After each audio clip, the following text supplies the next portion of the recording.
Joyaux. I'm here at the IFC, the 2012 IFC, and I'm talking about what it takes to prepare for any future that your NGO might face.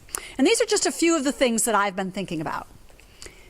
We want to prepare for the future, any future. One thing we need is leadership. And our organization needs to have a shared definition of leadership. And leaders are never just one or two people. Leaders can be throughout the institution. One of the things that we were talking about in this session was what's missing.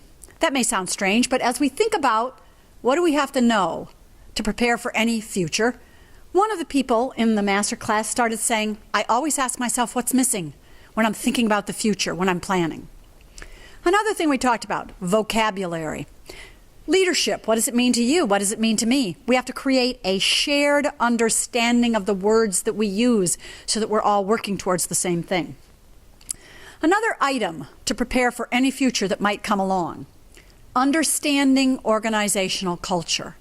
There's a lot of research in business theory that says the culture within an organization is critically important to creating a successful organization.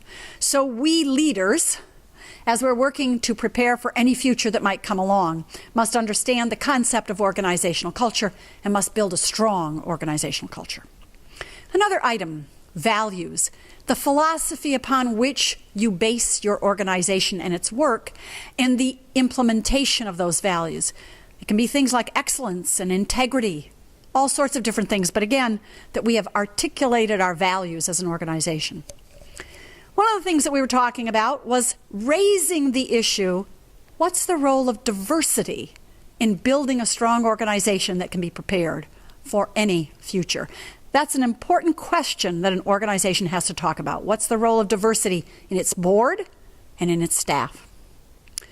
The distinction between operations and governance. By that I mean the distinction between management and the board. There are distinctions, there are similarities. Strong organizations understand this and do it, and that enables them to prepare for any future. And then another colleague in the session talked about, if we're talking about creating good, strong boards to do good, effective governance, board member recruitment is absolutely essential. So these are just 8 items that contribute to building a strong organization that can prepare for any future that comes along. And the world is sure changing, and the futures are very different.